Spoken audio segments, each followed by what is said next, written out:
Yes. Just now, my kids have half days today, so just before I came down here, I put on this shirt, which is one of my, favorite shirts. It's kind of like a cool little shirt, you can see. And my daughter just said, "That looks ridiculous." She's 13 years old. So yes, my daughter. So my daughter. I said, "No, thanks for giving me the confidence. I appreciate it. I'm off to do the show." Yeah, now I know what John Travolta wore in Urban Cowboy. All right, get him out. Wait, you got anything, Russ? Come on. We get this thing on the, we get this thing on the network. We're definitely gonna have to have some fashion consultants for more than just, for more than just that. No, I think it's a cool shirt. You can put your iPhone on one side and your smokes on the other. It's fine. Mike looks like a black and white version of Harry Potter. No, I'm not Harry Potter. I'm sorry. Where's Waldo? There you go. All right, so you see. What? It looks like Yeah, Where's so there you go. Waldo's We got it creepy all older now. uncle. Perfect. All right, so there you have it. But that's, I think, though, if we're going to talk about, the best dressed on the show and stuff like that, I don't think I have much of trouble with you when I'm competing with you guys, I have to say. I think I'm way better dressed than you guys. I'll throw that out there. Just for the record, I've had a very busy morning. I still have sleep pants on. Oh, you're never supposed to show your pants on podcasts. That's a bad luck. You know that. No. I don't believe in bad luck. I don't believe in pants on podcasts. We make our. What did they say? Billy Zane say in Titanic? I make my own luck. That's true. Here's my pants. Dan, have you ever seen one of these? Or Jillian, you would like this too. Have you ever seen this? No, I have not. Okay, so this is really cool. Right now, you can't really tell what it is, but this is right up your alley, Dan and Jill's. So this is I think that's what Laurence Olivier used in Marathon Man. No, this is a Steadicam for an iPhone.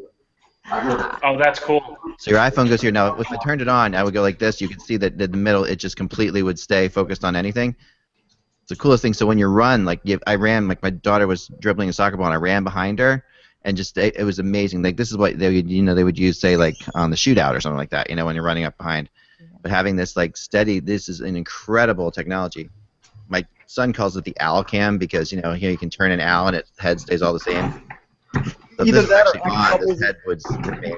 So is that an actual camera in there? Yeah, this is the camera's here. You use the iPhone to record onto. You can also put an SD card in here too. But yeah, sometime I'll hook up the iPhone with it. But it is so cool, just so cool. I need that. That'd be great to shoot B-roll. Yeah, that'd be fun to. Any sport you're playing, you can have that out there. You get an unbelievable picture from this. It shoots in 4K. I could say something, but I'm not. Have you seen the new Gobo cams, X? Yeah, I did. Yeah, but if it shoots in 4K and you don't have a 4K monitor, what's the point?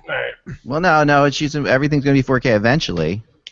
Yeah, you're talking 5 years. Yeah, I don't think so. 4K's gotten so cheap. We just got our first 4K TV the other day, and I'm telling you, it was nothing. Cheap. Give me a price. It's $1,700. Okay. Yeah, you can tell who's the boss of this show. Yeah. I haven't gotten a new TV in a long time. But no, it's a 70-inch 4K TV for $1,700. That's pretty crazy when you think about it.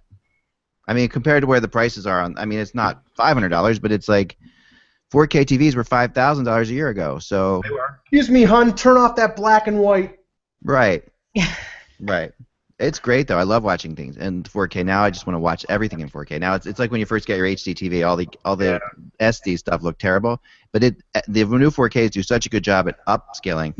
I was watching the NHL app on Amazon, the NHL app on Apple TV, and that's another debate we don't want to talk about today. But no, don't bring up Apple TV. So anyway, Apple TV. I love my Roku. No, but the Apple. Have you noticed that for all the problems the NHL website has now, and they are many. And I for hear all the them every problems day. they have right now, like for example, you cannot find the leading scores.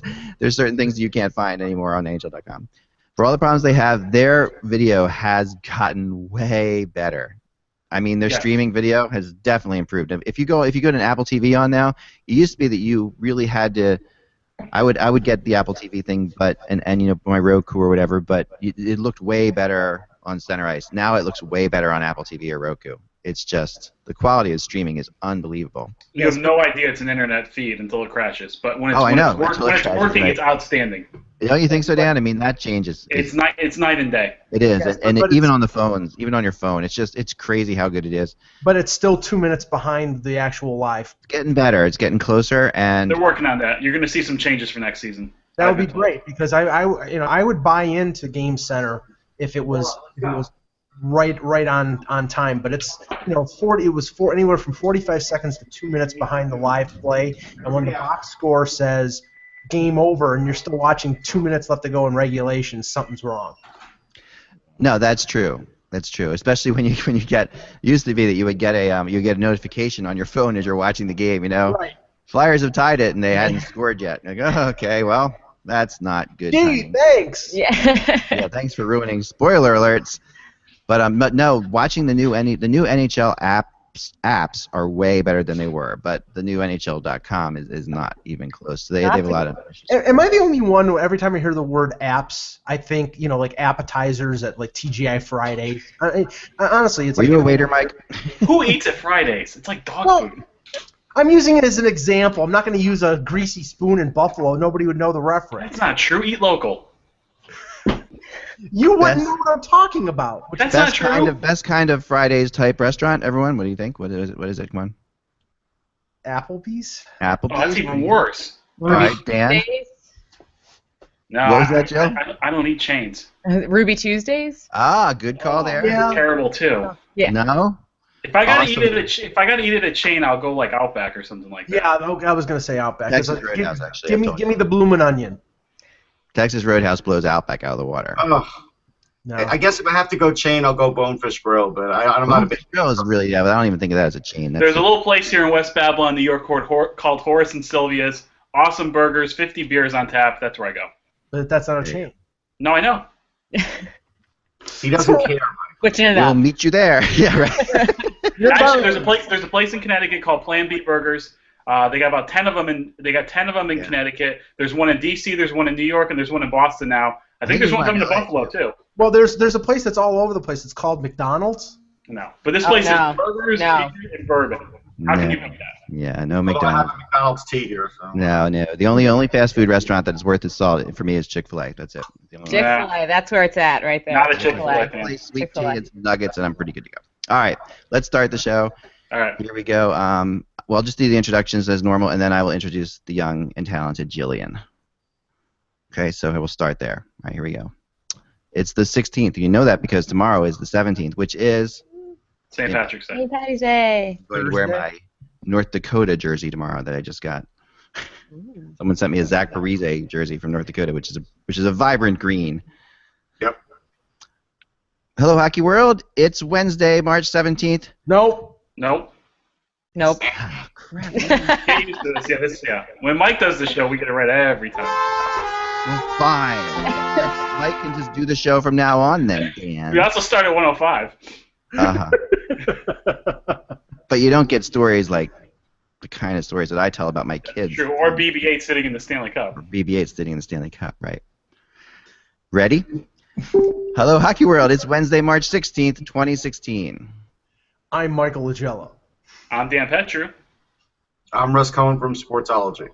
And I'm Eklund, and you're watching the HockeyBuzzCast on HockeyBuzz.com. This is the podcast that comes to you every Monday through Friday in the afternoon to fill you in on hockey comings and goings so you don't have to pay attention at all. And today, we are joined by the incredibly lovely and talented Jillian Fisher. Hello, Jillian. Hello. Such introduction. Yes, such a nice sound there. Jillian's fascinating. Now, apparently, she's already been on Dan's show, so if you're a regular podcaster, you've already met her. But regulars to Dan's Incredible Islanders podcast, you already met her. However, I'm not a regular to Dan's podcast, obviously. Yeah, I've never been on. yeah. Russ, you're coming out for the draft. I told you that. Oh, okay. Yeah, we will do at some point. But I had you Jillian, on okay, my found. podcast, Dan, and you never even asked me, so screw you. All right. Okay, let's tone back the cattiness. Jillian visited the Islanders fan base in the move to Brooklyn, and it was just a perfect episode. Yeah, there is no dust on Jillian's shoulders. Jillian is a traveler of this great country of ours and North America of ours, basically. And she is the most interesting person because and it's funny how you find people because she liked one of my pictures on Instagram, and I was like, oh, that's kind of cool. And since there are so few men that follow me, when a woman likes a picture of mine on Instagram, I'm like, wow, I should see who that is. So I clicked on her thing, and there you have it. Bam. And I start reading all of this incredible stuff. Jillian is an anthropologist. Mm-hmm. and sports fan from Philadelphia, and actually from Philadelphia now in Boston, right? Yep, in Boston now. Yeah, and now she has spent her basically professional career studying sports culture, and the way and anthropology with sports, which I think is just phenomenal. And I when I read that immediately and then talked to Jillian, I was like, wow, here's a person who we need to have as a part of Hockey Buzz and a part of our podcast. So, thanks for coming, Jillian.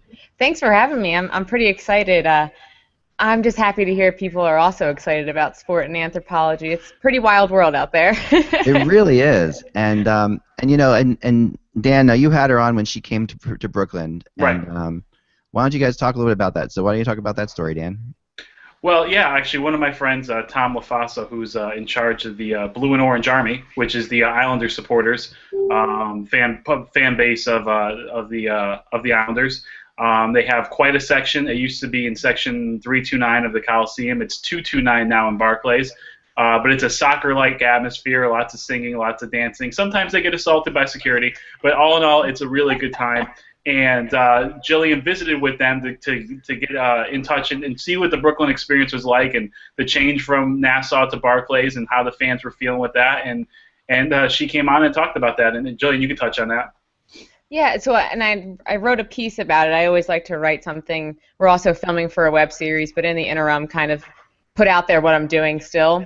And there was a really positive feedback just because I was so impressed with the supporters group that they have. It's something you only really ever associate with soccer. So to see it coming to the NHL is really great, and just to see how the fans have adapted. And you know, Tom even expressed how appreciative of the fact that that team could have moved to Oklahoma or to Seattle, but they're just a train ride away, and it's still a burden to some, but just the fact that they have not let their fandom go away just because they've moved. So it was a wonderful time. It was a pretty wild time too. I haven't been yet to the Brooklyn. I haven't yet been to Brooklyn to see a game, so it's unfortunate. I've been trying. I haven't been there for a hockey game. I've been there for a concert. I still have to get there too. Yeah, I got to get this year. But I know Islanders fans, and there's nothing like them. They really are a great group, and they are so loyal. And I'm not surprised at how well it's gone in some ways, and I'm not surprised at how many problems there have been in other ways, because all this comes with the Islander fan base. Like, I could see the passion there. I know a lot of Islanders fans are like, you know, Brooklyn is not Long Island. You know, it's not. It technically is, but it isn't. It's technically Right, still on the island. Yes.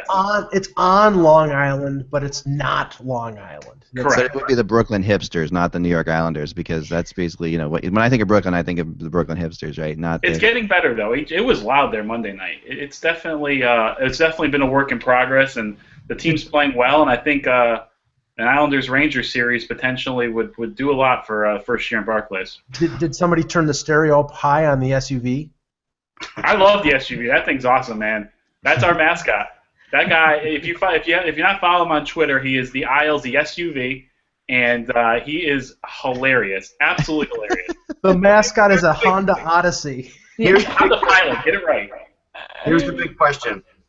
If the Islanders face the Rangers, which they probably will in the first round, will there even be a 50-50 split, or will it be 60-40 Rangers? Tell us.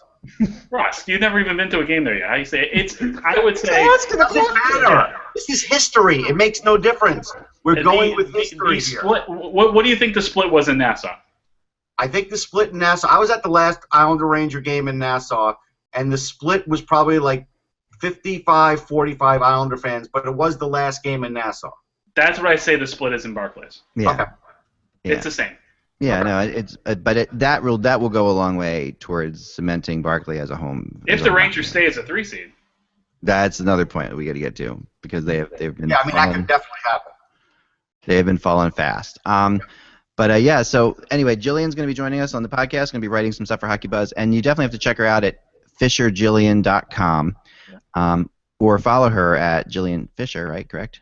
It's at Fisher Jillian. Everything's at Fisher Jillian as well. At Fisher Jillian. Okay, cool. Yeah. So for both at Fisher Jillian at FisherJillian.com. She's been doing. You did both the outdoor games in the Stadium Series, right? That just happened. Oh yeah, that was wild as well. What were some of the differences before we get into the news? I just kind of wanted to get from an anthropologic point of view. Like, what were some of the differences that you felt in these two? So I'm so used to whenever we go somewhere, we have the camera, And I'm so used to fans kind of getting up in the camera and kind of cheering and screaming, and Avalanche fans are so chill, and That's because maybe marijuana like, yo, what's up? And I mean, there was lots of jokes made about why they were so chill, but it's also just part of that culture. When we first got there, people were talking about how they were concerned that all of these people moving they're gonna change the environment, change the culture of this relaxed vibe. And I mean, you can say it's because of certain legalizations, but I think that's also just part of who they are. I know the guy we were interviewing, you know, he doesn't partake in any of those recreational activities, and he was very relaxed, and that's exactly how he expresses his fandom. So that was the biggest difference. Was they were the first time I was around a group of fans who, just because they don't scream and cheer doesn't mean they don't care. So that was a lot of fun. It would be appropriate if all the games in Colorado started at 4:20. It'd be pretty appropriate. Well, it's funny because I mean I talked to Peter Forsberg about this years ago about how he thought the fan base there was so unique in the same kind of way, and this is well before, of course, legalization of marijuana out there. But there's no question they are. I mean, you live in Colorado. I guess there's no other way to say it. You know, you live in Colorado, and that's what he said to me. You look outside, and there's the mountains. You know, it's gorgeous, right? It's gorgeous. Beautiful everywhere you look. The ballpark was amazing. Coors Field, to have the Rockies right there, it was just a spectacular view. It's appropriate. It's called the Mile High State. Actually, inside Coors, there's a row that's towards the top that's all purple, and it's actually exactly a mile high. So it's pretty cool. Oh, wow. That I didn't realize. So, of course, I was like, I got to go sit in there. Here's some pictures from your website right here. So there you are. There's a Coors Field, yep. Yeah, you can see the Rockies. Those were some Red Wings fans. Yeah. No, this is very, very cool. I mean, this is quite an event. I do kind of like the throwback jerseys to the Colorado, the little hat tip to the Colorado Rockies thing. Yeah, those jerseys might be the nicest third jerseys in the league. Yeah, I'm digging them. Yeah, I'm with you on that. Completely. So anyway, we're going to be we'll be getting a lot more from Jillian as time goes on about this stuff. And also another thing that I really wanted, as you guys know, when we talk about on the podcast often, we talk about some fun things that are happening, not just the news, because and especially in the summer, there's a lot less news to talk about. We can really have some fun and to get into some of the different fan bases. And Jillian, like I said, she's always traveling around. So make sure you follow her. Where's your next jaunt? We're doing something right in Boston. We're doing the Hockey East College Tournament. But the next big thing is in 3 weeks we're going to Toronto for the curling. I guess they're like Grand Slam of curling. So I'm going to learn how to curl a a little bit and drink some beer probably. That's a big thing with them when they curl. So that's all you do with curling. That's it. There were so many things. I didn't hear any of them. So you're going to the Briar is what you're going to, right? Is that what it is? No, it's like Pinty's Grand Slam of Curling. Oh, okay. In Toronto. Toronto. It's actually at the old Maple Leaf Stadium. Yeah, it's at Ryland. Yeah, the Ryerson used to be Maple Leaf Gardens. Yeah. Drink plenty of beer. Yeah, I got you. My son at an early age took to curling for some reason because we have a Canadian satellite here, so we were watching.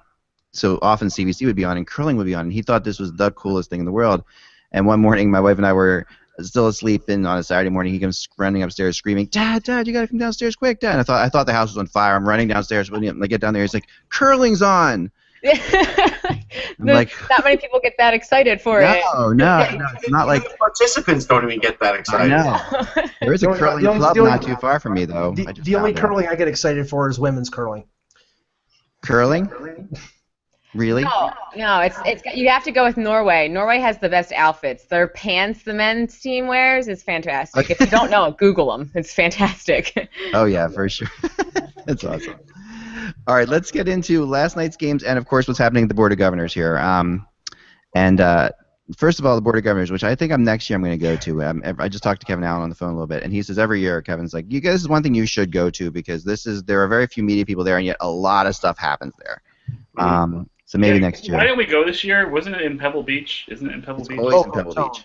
Yeah. It's always in Florida. Oh, okay. That's fine. We're gonna make that work. Yeah, maybe we should all go. That'll be fun.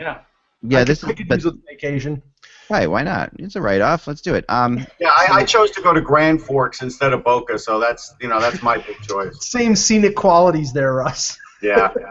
Yeah. So anyway, there's some stuff coming on now, and today, of course, we're finally hearing some movement on expansion, and it looks as if there will be the general managers were told today, according to Darren Dreger and Kevin Allen and a couple of people that I spoke with. I didn't speak with Dreger, I spoke with Kevin, but according to Dreger's tweets, that there would be a decision made, and actually the general managers will know, I'm assuming we'll know as well, before the draft, about what's happening with the expansion and whether we're going to get 1 or 2 teams in 17-18, I guess it is. So this is so it's not next year, obviously, but the year after that.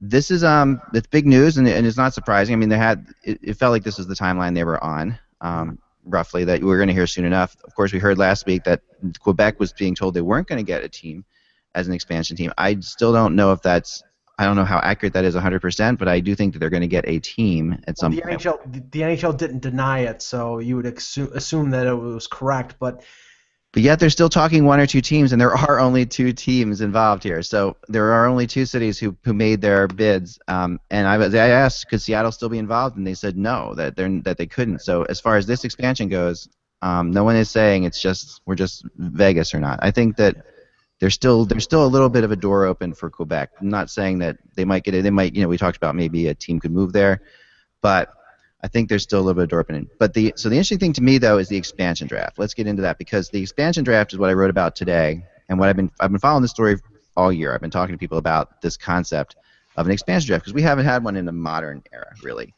Not modern era, but I mean in the last 20 years, right? 25 years. When Nashville came into the league, I guess was the last expansion draft.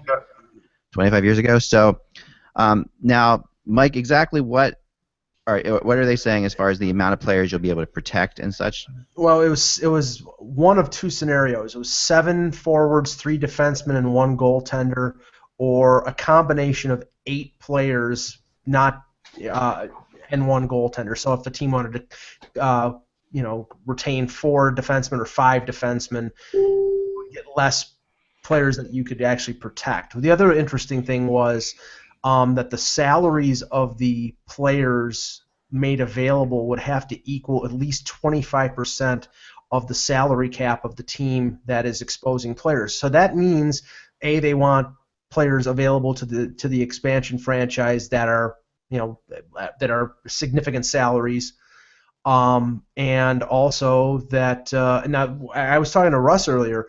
They still haven't clarified whether this would entail players with no movement clauses or no trade clauses. Now, no trade clauses, this isn't a trade, it's the expansion draft, but a no move clause means no move from one organization. So if they're usurping that. This is the story I've been following all year and looking into, since back in October, and trying to get answers. And originally the NHL said that the no movement clause guys they could still be left unprotected. That there's a part of the CBA that says that the expansion drafts are not included in this, so that now when I said that to them, when they said that to me, I said, well, does the NHLPA agree with you on this concept? Because it doesn't say it isn't either. It's one of those contractual things that since it's stated, it's very vague, and I don't think they could have actually gotten through the CBA if they were more direct about it and said, okay, these guys can't be moved, because the idea of a no movement clause is that you control your fate, right? So this is a big thing.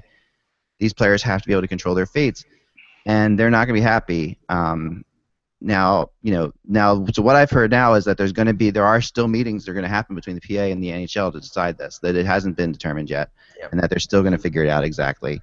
One more thing. Pierre LeBrun mentioned players with 1 or 2 years of experience would be exempt right. from.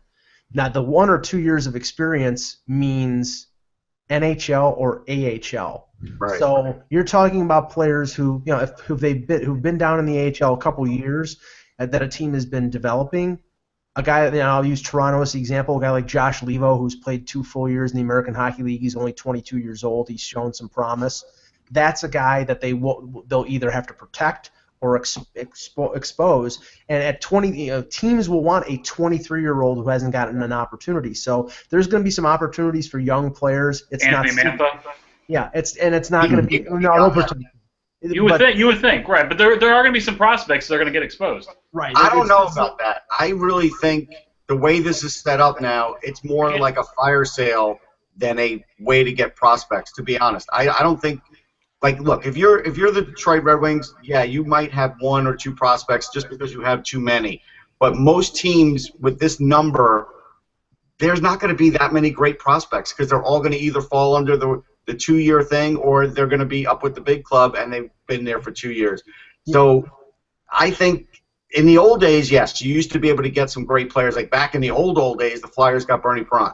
I think those days are gone. I think you're going to get like B- level prospects. I don't think you can get an A out of this at all.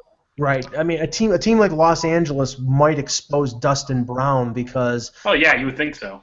Yeah, because of the long contract and the amount of the money, and maybe if he doesn't have a no movement clause, which we don't know. I mean, everybody with a bad contract is going to get exposed. It's going to be most of those bad contracts are guys with no movement clauses. So right. The big question is, what I heard that this is where the debate really could fall at. If a guy has a no movement clause, it could go two ways. It could go, okay, those guys are just exempt, and which allows you to actually, protect a lot more players because you don't have to protect them. Right. Or you could be forced to protect people with no movement clauses, in which case you're actually that's a way worse scenario for the teams because and then I think that's what's going to happen. I think they're going to make them protect them.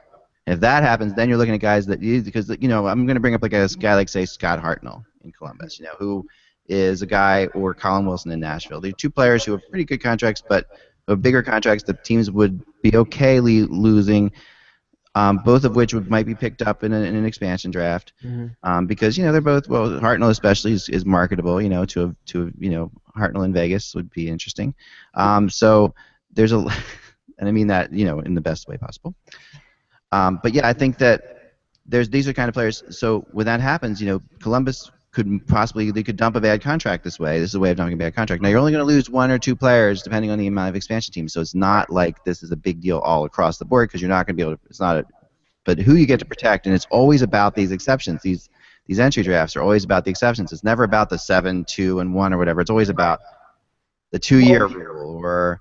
Well, what this also is going to do, it may have a chilling effect on teams promoting young players, starting them either in the AHL or in the NHL. And again, I'll use Toronto as the example. Mitch Marner, who stayed in London this year as an 18-year-old, played in the World Junior.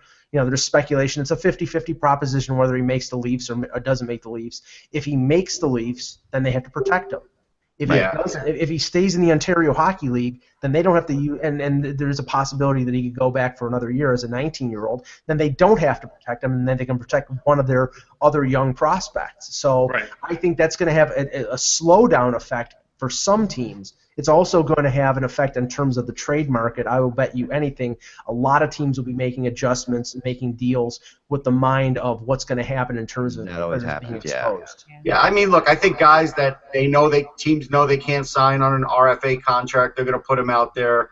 There's going to be players like that. The thing that GMs can't get around is if you've signed a guy to a no movement, then you should have to protect him because in the essence of that deal, you're basically saying, I agree to this. Yeah. Now, you can't give them an out in this expansion draft and just say sort of like, well, yeah, even though I gave you this, now I'm not really liking this deal, so I'm going to push you out there. That's not fair to the player. Are we talking no movement, or are we talking no trade or limited no trade? I mean, all those clauses. No movement. Just no movement.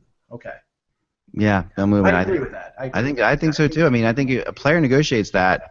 Right. If they've got a family and stuff like that, that's a big part of this whole thing. You negotiate. You take less money sometimes to get a no movement clause. I mean, this is literally part of that. So I think you have to say now. The other thing that's coming out is that the salary cap for next year will stay at $74 million. Well, it's going. It would go up to 74. Yeah, it's right now at 71.4. If there's a social escalator clause, it would go up to 74, but that's increasing escrow. If they don't agree to it, it would stay at 71.4. And Russ and I were talking about this morning.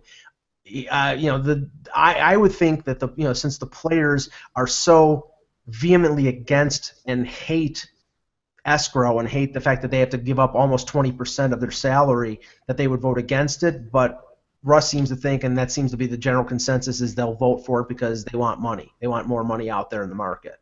And I think they're going to do it, and they're going to gamble it, and then at the end of the year, they'll see if they've reached that number or not, and if not, they'll have to cough up more escrow. I mean, I think at the end the greater good's going to say we want the number to go up because that means an extra player gets retained or an extra player gets signed. I know you're shaking your head, Mike, but you know that's the way they think. Oh no! I think you're right. I think you're right. I think the players are being short-sighted in terms of that. I mean, why do I think that in 2022 when they negotiate the next CBA that the counterbalance will be escrow and length of contract? We'll give up escrow if you come down from 8 years to 6 years after the next lockout.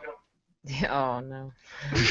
Come on, we're not going there now. We all know it's going to happen. We all know it's going to happen. Oh no, it is going to happen, it's going to be over something. If it's over this, I would be happy. If it's because there's other things that could be over that we don't even talk about, like guaranteed contracts, which is a big thing. So we won't talk about that. But that's another lockout big thing. But that's many years from now. Let's hope. You'll have a different shirt by then. It'll be a different show. That poor shirt. That poor shirt. Jeez. How many dragons had to die for that shirt? Now. Completely uncalled. Wow. Completely Love uncalled. you, Mac. Let's get into the games last night then. All right, so let's talk games last night. So we have a couple main big ones. Actually, more than a few, but two that jumped out. I watched both the Islanders Penguins and I watched the Flyers Red Wings game. Starting with the Penguins and the Never Say Islanders. They are absolutely. I mean, all I can say about the Islanders is I'm just so impressed with this team's ability to score goals when they have to and get big goals when they need to. Dan, I mean, that's the thing about this team. It really has been. They don't seem to have as much going for them sometimes. They're now, and they got a heck of a game out of Ruby in their goal last night. I mean, that was impressive. But at one point, I think they're happy. I mean, they're not thrilled with it, but they had to be pretty happy with that. Well, considering they played 7 good minutes on Monday and were able to eke out a win, I've been writing it since the Halak injury. This team will not be defined by its goaltending. Its goaltending's fine. Its defense is good enough. It'll be defined by their top 9 forwards, who are they're just really inconsistent. And there are just times where they're not working hard enough. Then all of a sudden they realize they need a goal. They work their tails off and they tie the game. It's very, even from period to period and shift to shift, their top 9 forwards are ridiculously inconsistent, and that's going to be how they're defined. If they can get it together, they've proven they can beat anyone on any given night, and they've also proven they can lay eggs too. So the weird thing about the way that team is run is Capuano gives an absolute pass to the top 6. He always criticizes the bottom 6. He never criticizes the top 6, and I think at times he really should, because there's plenty to criticize with John Tavares' play. There's plenty to criticize with Kyle Oposo. I wrote in my article the other day, if anybody sees Josh Bailey, please return him to the Barclays Center because his parents are worried. So, I mean, but those guys seem... Ryan Strome has been getting a pass lately, and he's been a disaster. He has been... I said last year at the end of the season, before July 1st, the Islanders and Capitals were right here. And they have Kuznetsov, and the Islanders have Strome. Kuznetsov went here, and Strome fell off a cliff. Right. The Capitals went forward, and the Islanders are still a good team, but they're still struggling for balance. Yeah. Like, why give them a pass? Like, why not be harsh on the top 6? I don't know. The coach It's a very fragile coaching staff. It's a very fragile. There are some leadership issues on this team with the people who wear the letters. They shouldn't be fragile. They've been there forever. I know. I don't know. I don't get it. There's times where they don't work hard enough. And for the fourth line works its tail off. I'm almost at a point where I want to break up the fourth line and put one of those guys on each line of the top 3 to jumpstart them. Right. Yeah. Now what's fascinating to me is I try to watch parts of the games. Whenever I watch the Islanders, they don't score. They are. Stop watching. I should stop watching them for your sake, definitely, but it's Maybe funny listen to my because podcast. I watched a lot of that game. Okay, that they scored the 3 goals in the last 7 minutes. I watched a lot of that game, and I was like, this is just incredibly unimpressive, this Islanders team. What the heck is going on with these guys? How could this team be battling, for a playoff spot? I mean, battling with the Rangers, possibly getting home ice advantage. It doesn't look like a team that could do that at all. And yet here they are, and I fall asleep, and the next morning I wake up, they've won 3-2. It feels like every game is the same thing. Yeah, it's funny because they're a flawed team. They definitely have some flaws, but if you look around the league, there's probably 26 flawed teams. Is that the thing? Is that what it is? I think so. That's what it is. Is it that the Eastern Conference has like one good team right now? I mean, well, you're talking about a complete team. They're all pretty good, It's just you're talking about complete. They only have one. Capitals, Blackhawks, Ducks, Kings. Everybody, and they have some flaws too, but they're the most complete teams. Everybody else, it falls into another group. Yeah, I mean, because it is amazing. Because I wonder how good these teams are, and in the Eastern Conference, you have two teams in the Flyers and Red Wings battling for the last playoff spot, each of whom still has given up more goals than they scored this year. But I wouldn't want to play the Flyers right now. Oh my goodness. Yeah, no, that's the next thing. So the Flyers last night against the Red Wings, a really impressive first period. I mean, the Flyers came out crazy and impressive. Now Russ, I want to remember we had a fight just a few weeks ago on the show in this very spot where you said there was no way the Flyers could possibly make the playoffs. You still believe that? I still believe that. Wow. Okay. All right. Now, I'm going to tell you, they came out in that first period and they played great, but as the game went on, Detroit kept edging their way back in, and actually Mantha hit a post that would have tied it actually at the time, but then when they were up 4-2 even, you still never got the sense that the game was completely safe. And that's the one issue with the Flyers. Otherwise, they have things rolling the right way right now, but their defense is still pretty porous, and they have a hard time protecting a lead. Well, they got some guys who score clutch goals, like the Rookie of the Year. They do. Yeah, I but mean, I think well, if you asked me 2-3 weeks ago, I would have said there's no way the Flyers are making the playoffs. But I think that there is a chance that they could somehow stumble in. They haven't been playing full games, a complete game. That's been a consistent problem of the Flyers for years, really. Yeah. But I see them stumbling into the playoffs. I do. Well, if they stumble in, they'll stumble in over the dead body of the Detroit Red Wings, because I'm telling you right now, and I agree with what Russ said. Mantha made a difference last night. Guys like Larkin are really good. Their forwards, even with a injured Pavel Datsyuk, and he's playing hobbled, their defensive core is horrendous. When you are playing Brendan Smith, who I think was -2 yesterday or -3, he was on the ice for a lot of the goals. And Mike Green, who's over 30 years old, is not the Mike Green of a few years ago, and they're playing him on the top pairing and playing him close to 25 minutes a night. Your defense is not good, and you're having Mrazek having to make a number of saves that he shouldn't have to make with a team that is better defensively. I personally think that what's going on with the Red Wings right now is this is sort of a post-Babcock malaise. They don't have a coach right now who's whipping them into shape. I think they're a little bit complacent, and they're showing that complacency right now. I don't think they're complacent. I just don't think they're as talented as they've been in years past. Now, the Datsyuk injury is obviously a big deal. Yeah, Zetterberg's getting older. Obviously, you have Larkin, and they have some kids, but Nyquist and Jerko have had bad years. I think the biggest deficiency is you see on that blue line. You can't win with a bad blue line. If Cronwall gets hurt, that can't define your season. You have to be able to overcome some injuries, and they're showing they can't. Well, Dan, I mean, I'm not saying they're untalented. I'm saying that they have some decent talent. But what I've seen from Babcock in Toronto, he gets more out of less talent than anybody I've seen in the NHL. He gets more out of guys like Glenn Denning and Drew Miller and Darren. But those guys are playing for NHL careers too. That helps. Right, but he also gets more. I mean, Gustav Nyquist is not the player that he was 2 years ago. No, I agree.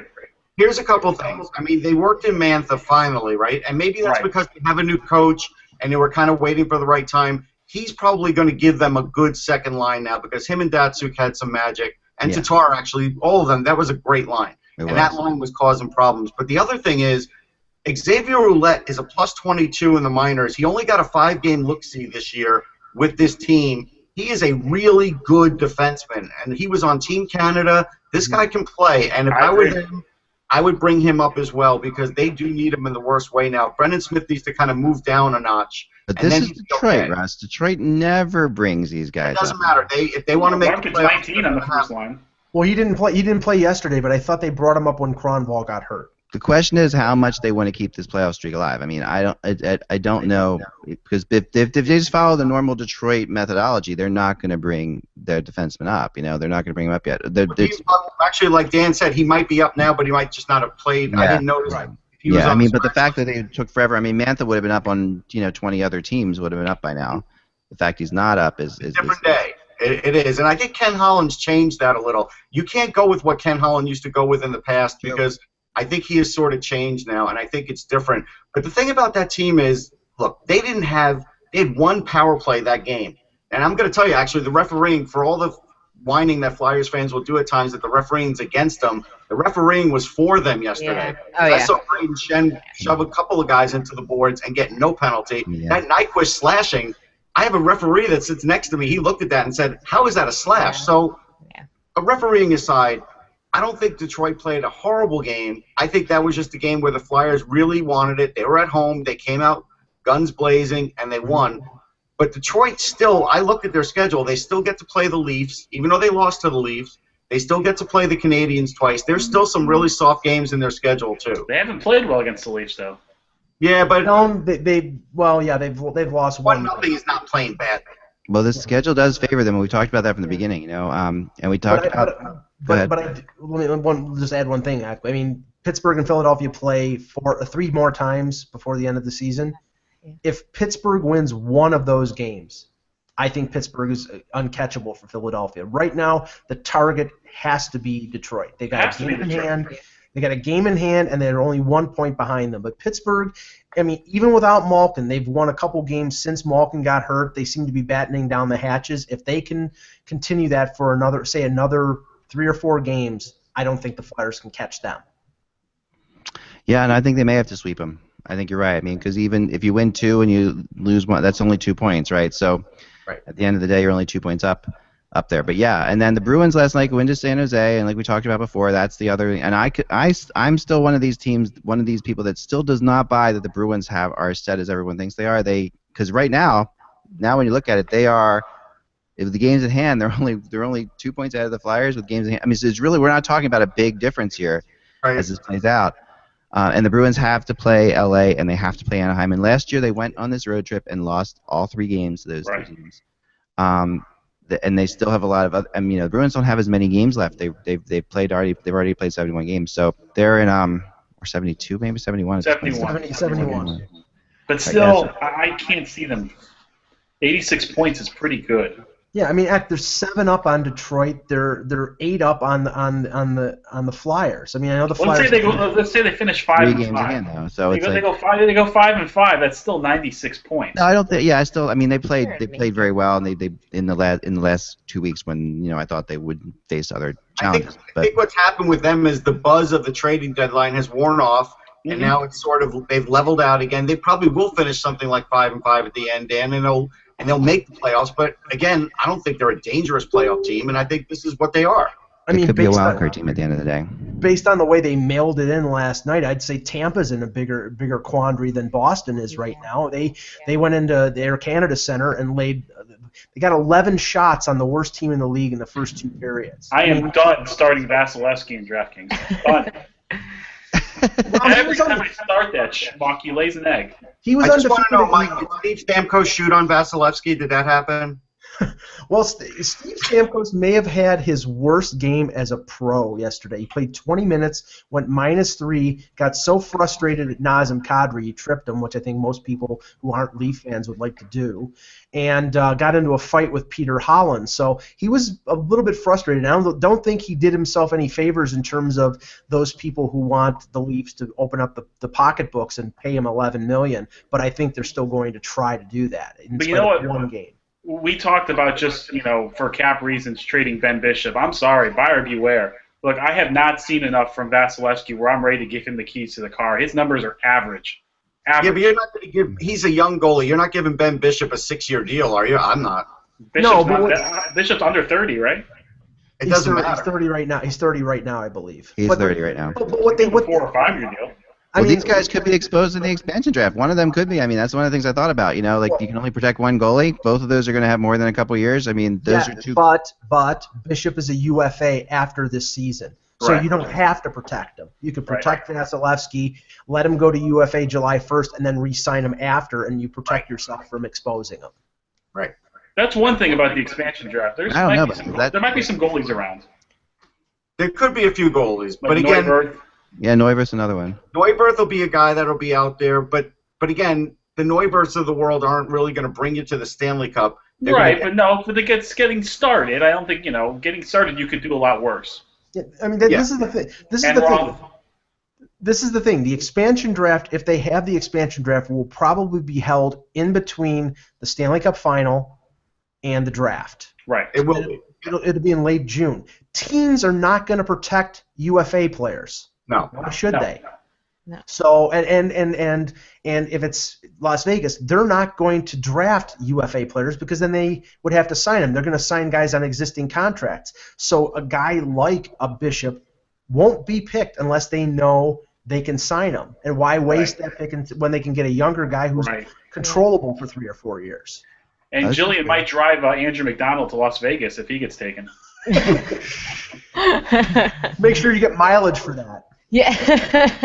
Got to count the miles, yeah. Now, there's a really one thing I wanted to touch base with Jillian on before we get to our NHL, before we get to our draft simulator, which is taking a lot of heat. You know what? I talked to somebody else yesterday who's been saying that Columbus comes up all the time on theirs as well.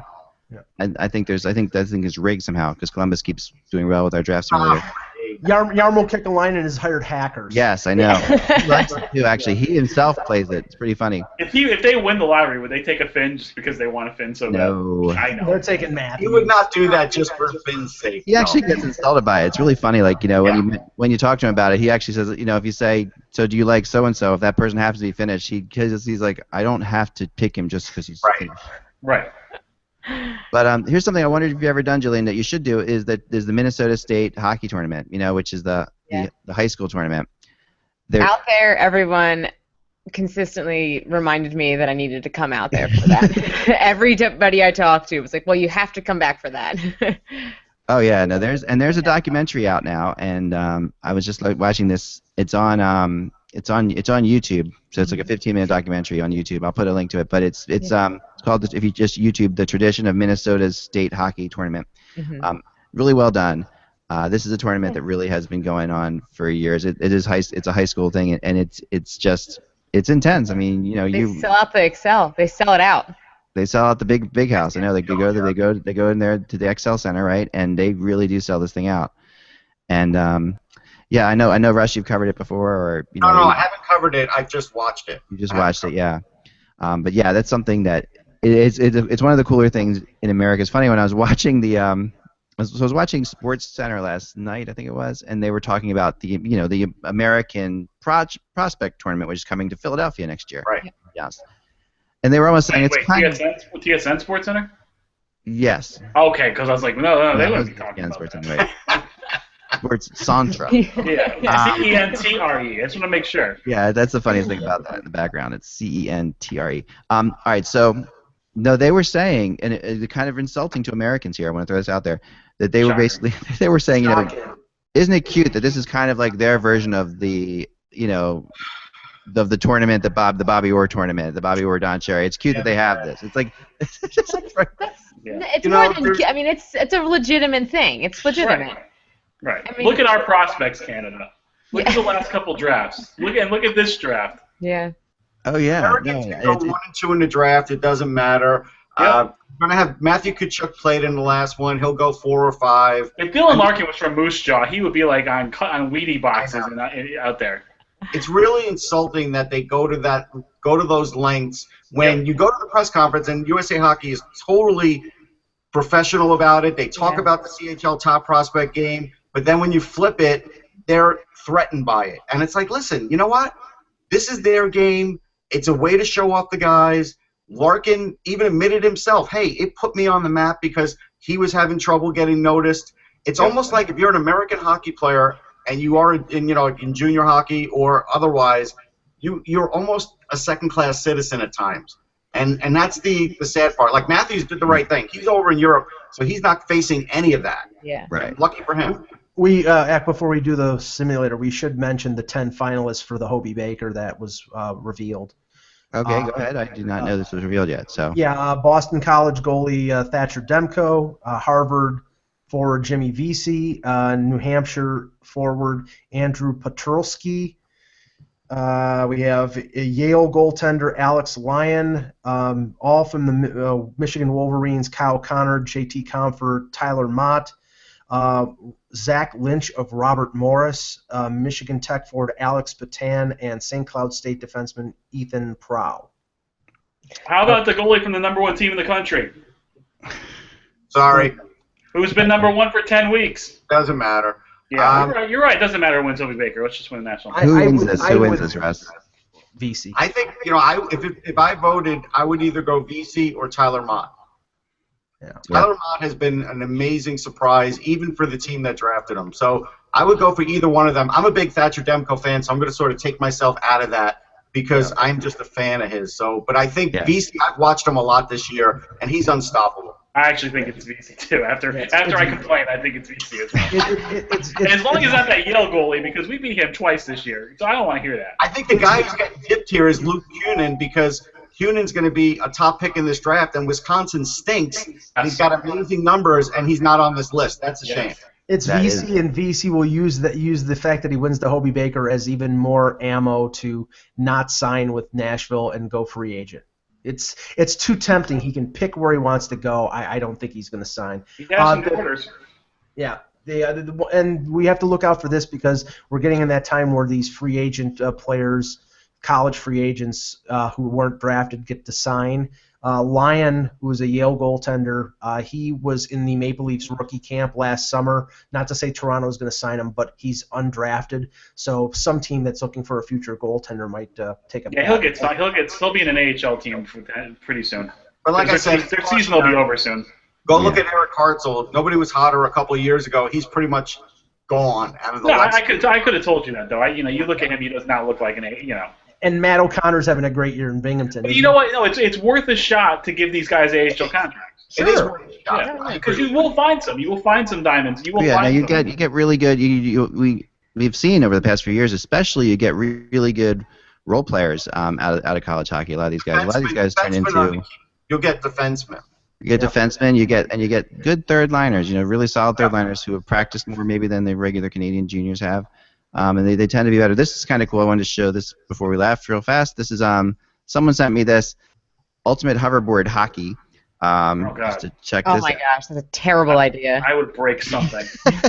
That can only end poorly. Yes. I would run into a pole and probably break my neck. Yeah, my my daughter has one of these rides around the house. They're not hoverboards. They have wheels on them. Well, of course they're not hoverboards. Marty McFly disagrees.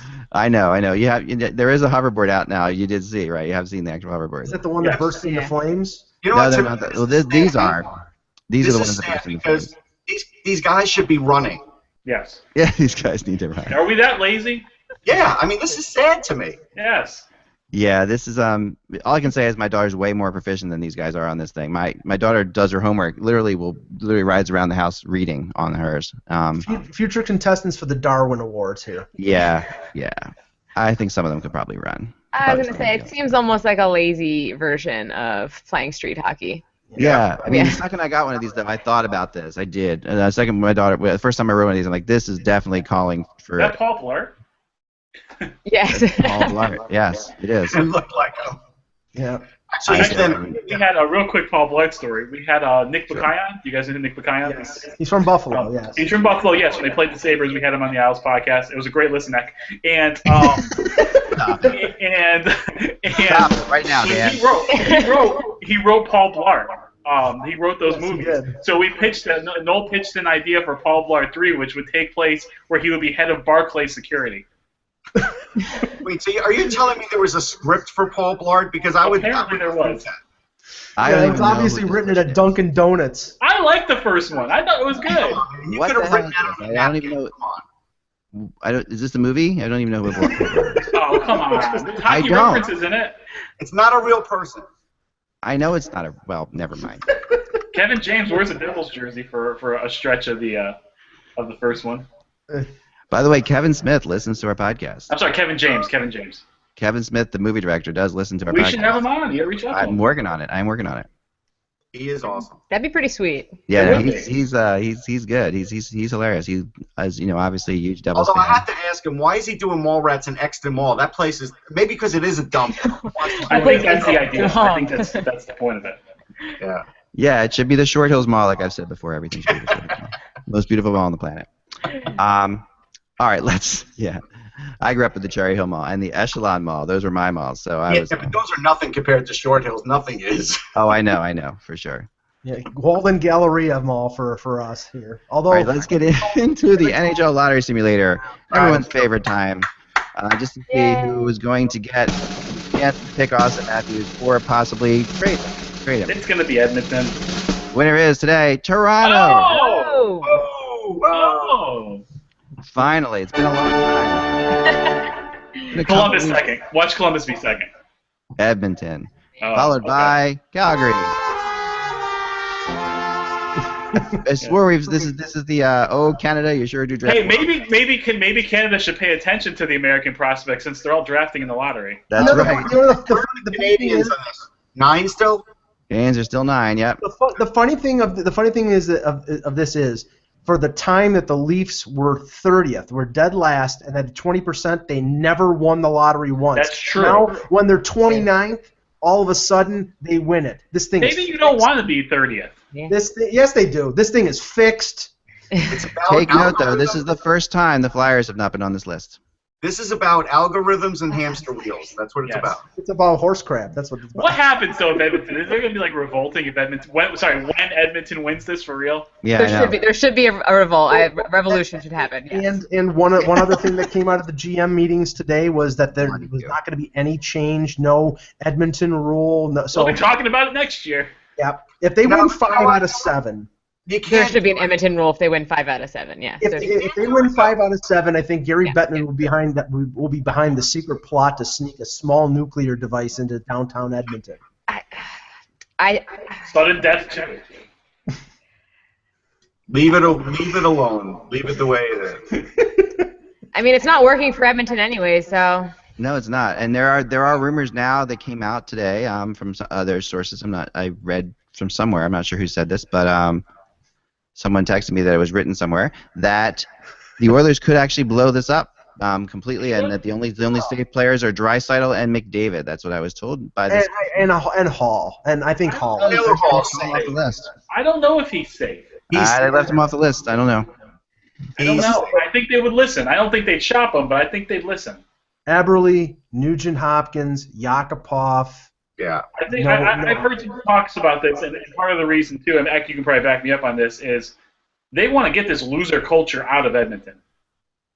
Right, but it's not Taylor Hall. I can tell you definitively, it's not Taylor Hall. No, and I've said this before. It will take a lot of wooing, and supposedly he wants to stay in Los Angeles. But I would not doubt that Chiarelli would make a major pitch to Milan Lucic on July 1 if he reaches free agency. Yeah, but he's not. Edmonton's not going to be the only team. He's not. No, I agree with that. But I'm saying, the previous relationship with him in Boston. I mean, he basically protected Lucic from being traded there because Cam Neely and Don Sweeney apparently weren't big fans of Lucic in the last couple years. But Chiarelli, I think will target him to see if they can get him there. If LA can move the cap, if they can get the cap room, he's staying in Los Angeles. Sure. Yeah. I agree. Yeah. Well, finally, the Flyers apparently are now when they win a game have changed their game song. Is this true, Russ? I have no idea. I didn't notice. Yeah, I didn't notice either. I've been down there this week, but they say now that the new song is "Get Down Tonight," which was the number one song. They've been playing that for weeks. No. Okay, but that's What was it before, though? What was it before? they had this Like orange and Michael black. Jackson's "Off the Wall," whatever that is. Someone wrote a They've song changed it for a the lot, Flyers. though. I feel like they change it more than any other team right I now. didn't know teams had victory songs. No, they have a Rock victory Me? song. Is that the name of the song from Michael Jackson? "Rock Me." That's what they were playing for. Rock with me. Well, Rock they were playing the orange and the black thing Rock with forever, you. right? I mean, that was the other Yeah, one. but I swear I've heard them play "Get Down Tonight" before. Get Down Tonight, the history behind this is it was the number one song the last time the Flyers won the Stanley Cup, which is 1975. They didn't play Philadelphia Freedom by Elton John? Nope. No. No, they don't. They do not. All right, that's all the time we have for today. Thank heavens. We'll talk to you guys soon. We'll be back again tomorrow. Thank you so much, Jillian, for joining us. Thank you. Thank you for having me. Another day, another shirt. Anytime, yeah, all right. Anytime, and we'll be having Jillian's blogs up soon and stuff like that. We'll be talking more with Jillian in the future, for sure. And remember, without the buzz, it is just hockey. We will talk to you tomorrow.